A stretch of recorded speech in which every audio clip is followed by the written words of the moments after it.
Go. Hi, my name's Glen Davies. I'm the Red Bull Youth America's Cup Operations Manager, working here in San Francisco.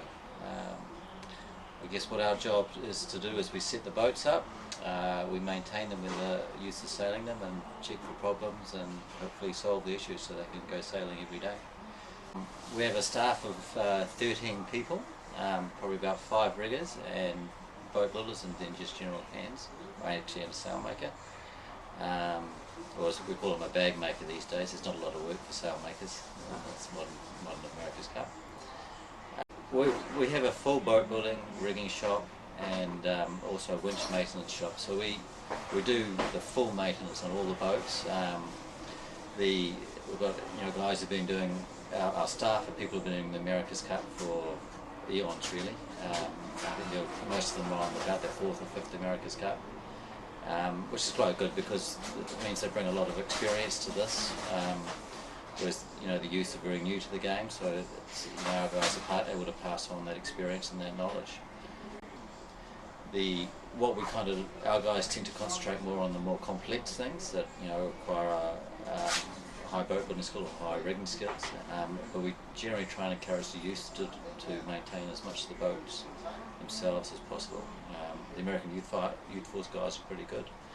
They've been working at Oracle for a while, so they know their way around the boats, and they're generally a fairly self-sufficient team, so they're quite easy for us to work with. Youth can do. We largely assess it on what their skills are. I mean, some of the youth teams have boat builders working in their team who know what they're doing. Some have riggers and electricians.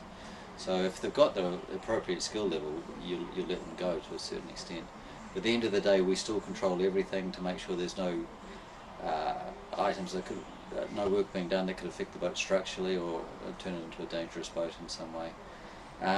We control as much as we can. We can't control everything because obviously we just can't have eyes everywhere. But generally the youths are pretty good. They know when they're doing something that's on the edge of their skill and they'll come skill level and they'll come and talk to us about it. And then we'll either guide them how to do it properly or do it for them.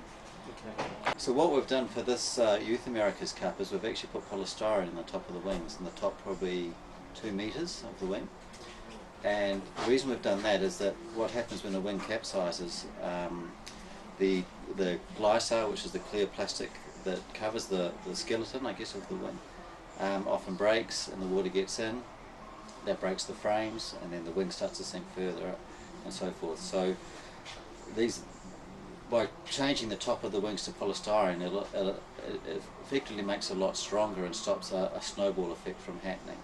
So we did a capsize test about a week ago now, and the wing actually, the first time we've had the wings been capsized and had absolutely no damage at all.